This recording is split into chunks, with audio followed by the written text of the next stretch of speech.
لیکن اب ذرا آگے چلتے ہیں جس طریقے سے آپ نے پروسیڈ کیا ہے.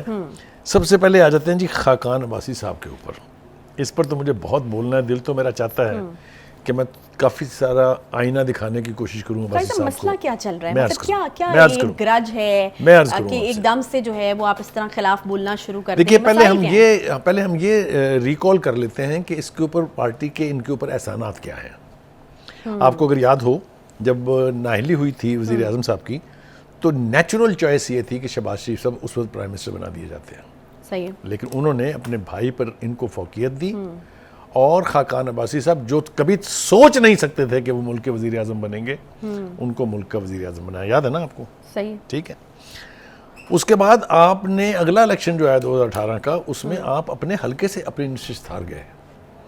پھر آپ کو حمزہ صاحب نے اپنی نشست سے اپنی کانسٹیٹوئنسی سے الیکشن لڑوا کے جتایا. ٹھیک ہے. یہ کچھ تو آپ کے لیے پارٹی کرتی رہی. آپ نے کیا کیا؟ آپ نے ایک تو بلا وجہ کی تنقید کر رہے ہیں آج کل آپ پارٹی کے اوپر, جو بھی کوئی ایکشن دیتی ہے حکومت یا کوئی تجویز پیش کرتی ہے آپ پی ٹی آئی سے بھی بدتر کرٹیسزم کے ساتھ اپنی پارٹی کی ایسی تیسی کر رہے ہوتے ہیں.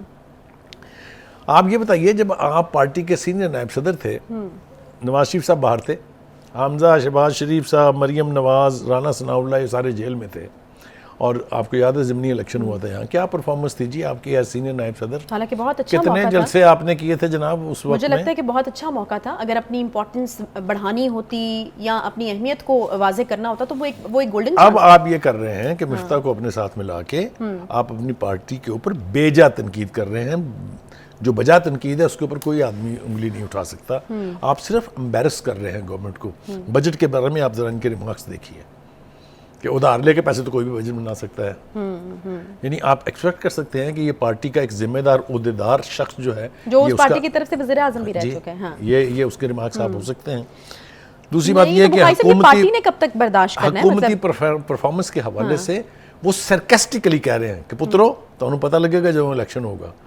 یہ کوئی پارٹی کا بندہ تو اس طرح کی گفتگو نہیں کرتا ہے. مجھے اس کے اوپر بہت شدید حیرت بھی ہے اور مجھے اس کے اوپر غصہ بھی. نہیں, بخاری سے میں جاننا یہ چاہ رہی ہوں کہ پارٹی اس کو دیکھ رہی ہے نا, مطلب ان بیانات کو میرے خیال سے کافی ٹالرنس لیول جو ہے ابھی, مطلب ان کی سینیورٹی کو لے کر کے چپ ہیں.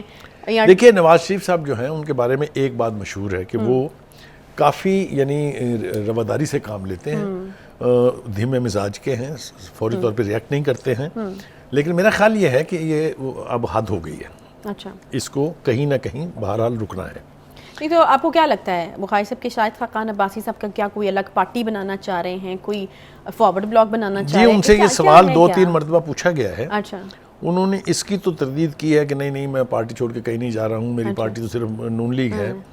لیکن جو پچھلے کئی سیمینارز میں, ورکشاپس میں اور پریس کانفرنسز میں انہوں نے جس قسم کی زبان استعمال کی ہے, جس قسم کا لب و لہجہ اختیار کیا ہے, انہوں نے بھی اور مصباح نے بھی, مفتاح اسماعیل نے, وہ پارٹی کے لوگوں کا نہیں ہو سکتا. وہ پتہ نہیں کیا کرنا چاہتے ہیں. لیکن آپ بتائیں نا اندر کی بات کہ میرے خیال سے اصل وجہ کیا ہے, مطلب اتنی تلخی کی وجہ کیا ہے؟ میرے خیال سے ایک تو انہوں نے بیان کی تھی اور اس میں بھی کوئی وزن نہیں تھا. ایک دفعہ آپ کو یاد ہوگا 2-3 مرتبہ انہوں نے پریس کانفرنس میں کہا کہ میں نواز شریف کے ساتھ کام کر سکتا ہوں لیکن اس کی اگلی اولاد جو ہے اس کے تحت کام نہیں کر سکتا, اس کے نیچے کام نہیں کر سکتا. کیٹیگوریکلی انہوں نے سٹیٹ کیا تھا.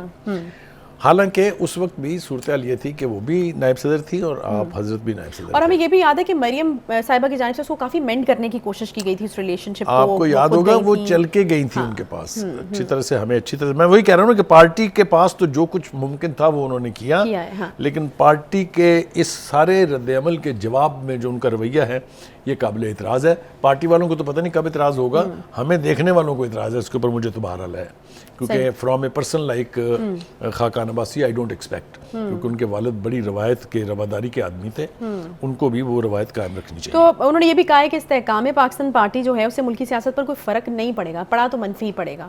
یہ بھی دیکھیں گزارش یہ ہے کہ یہ تو خیر چلیے انہوں نے انڈرمائن کیا ہے نا ان کو, ان کی پارٹی کو جس کو کہتے ہیں اٹھا کے پھینک دیا ہے. فائن. ابھی ہم نے یہ بھی تذکرہ کرنا تھا کہ وہ جہانگیر ترین صاحب جو ہیں وہ اس وقت لندن میں ہیں اور ان کے بارے میں اسپیکولیشن ہو رہی ہے کہ ان کی ملاقات میاں صاحب سے ہونی ہے. اور یہاں پر جو پیپلز پارٹی کی طرف سے جو وائبز آ رہی ہیں ہمیں, اس میں ہمیں پتہ چلتا ہے کہ شاید ان میں نزدیکی زیادہ ہے, قربت زیادہ ہے کن میں؟ جہانگیر ترین کی پارٹی میں اور نواز شریف کی پارٹی میں، یعنی مسلم لیگ نون میں۔ تو پیپلز پارٹی کیا اس صورتحال کو لے کے پریشان ہے؟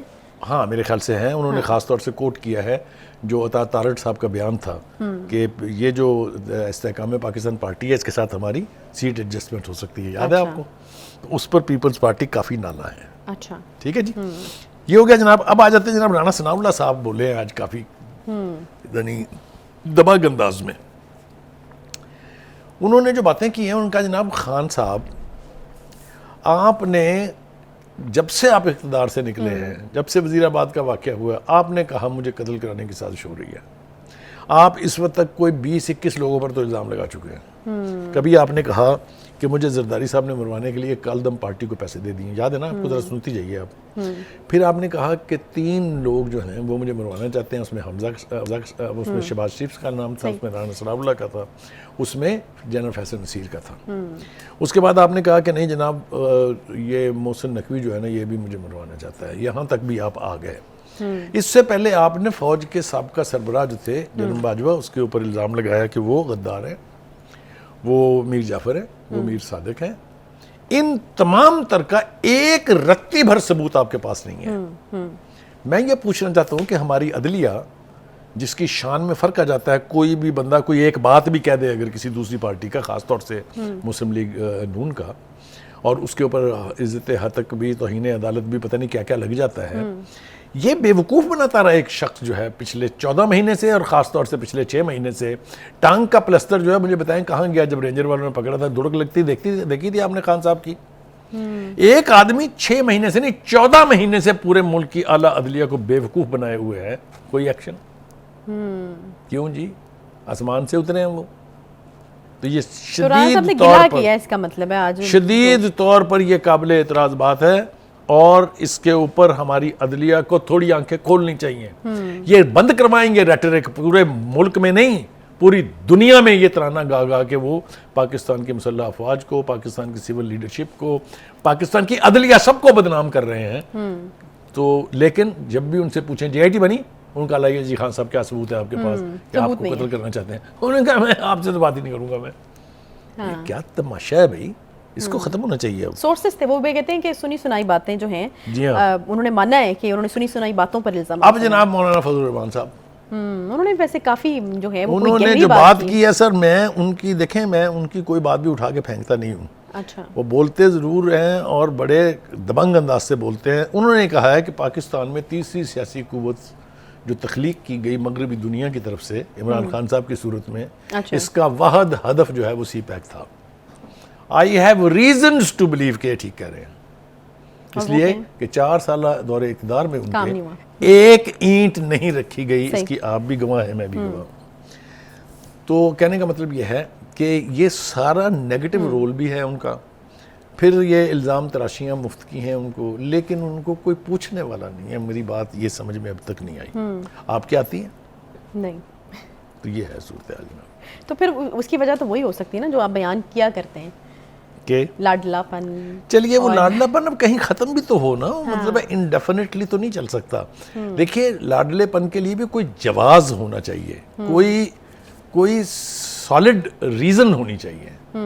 تو اس لیے میرے خیال سے اب اس لاڈلے پن کو ترک کرنا چاہیے، اور ان سے سیریسلی ہماری اعلیٰ عدلیہ کو چاہیے کہ جناب خان صاحب آپ آئیے، ہمیں ثبوت دیجئے کہ کون کون آپ کو مارنا چاہتا تھا، یہ آپ کے پاس ثبوت ہے، اور ہم اس کا ٹرائل کرتے ہیں۔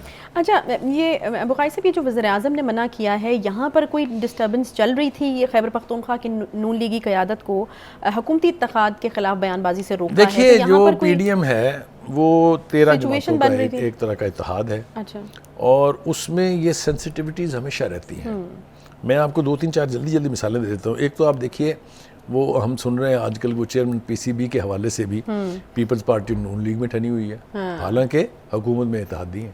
صحیح۔ تو اسی طرح سے کچھ نہ کچھ بیان بازی وہاں پر ایسی ہوئی ہے جس پر مولانا صاحب کو اعتراض تھا، انہوں نے شکایت لگائی پھر پرائم منسٹر صاحب کو۔ پرائم منسٹر صاحب نے پھر اجلاس بلایا وہاں کی صوبائی قیادت کا، اور ان کو کہا ہے کہ دیکھیے جو اتحاد ہوتا ہے اس کی کچھ مجبوریاں ہوتی ہیں، تو ہمیں اس کا پاس رکھنا چاہیے، ہمیں ان کا خیال رکھنا چاہیے۔ تو وہ میرے خیال سے ان کی جو وارننگ ہے وہ کام کر گئی ہے اور مولانا کی شکایت جو ہے وہ میرے خیال سے ختم ہو گئی. لیکن میرا تو خیال ہے کہ اب حکومتی اتحاد کے حوالے سے اس طرح کی خبروں کا تسلسل رہے گا کہ وہاں پر کچھ تھوڑا بہت یہ ہمیشہ ہوتا ہے, یہ ہمیشہ ہوتا ہے, اور ہمیشہ کچھ نہ کچھ اونچ نیچ ہوتی رہتی ہے. مطلب جس کے خلاف اکٹھے ہوئے تھے اب وہاں پر تو صورتحال مختلف ہو چکی ہے نا بالکل, تو اب تو پھر آمنے سامنے جب خود آ گئے تو پھر وہاں پر چھوٹی موٹی چیزیں ہوتی رہیں گی.